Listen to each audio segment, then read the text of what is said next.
बहराड़ीअ जी सादी गोरी तुंहिंजो हर हिकु अंग वणे थो, जंहिंसां ॻोठ सॼे खे मोही तुंहिंजे हलण जो ढंग वणे थो। पोपट जंहिं ते रोज़ वेहनि था, गज ते टाकियल मोतियुनि वारे तुंहिंजे वॻे जो रंग वणे थो। चंड बि तोखां शर्माए थो ऐं तोखे तारा अखियूं हणनि था।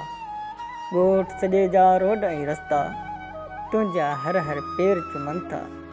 तूं बहराड़ीअ जी गोरी आहीं, तुंहिंजे बदन मां सुगदासीअ जी ख़ुशबू मन खे मोहींदी आहे। तूं सिंगार करे जो निकिरी थी, बाट ते बीठल केई छोरा बसि पाण फुरायो बीठा आहिनि। तुंहिंजी सॻीअ जी लोड सलामत शाल रहे पई रांदि करे, तुंहिंजी संदड़ी ढाक सां हर हर। तुंहिंजे अखियुनि में शाइर जो सांडियल सदियुनि खां हिकिड़ो वतन आहे, हूअ जंहिं में हाण रहण थो चाहे। जे तुंहिंजे अखियुनि में जाइ मिली पए, ही रोलाकीअ जो दाग़ मिटी पए, ही रोलाकीअ जो दाग़ मिटी पए।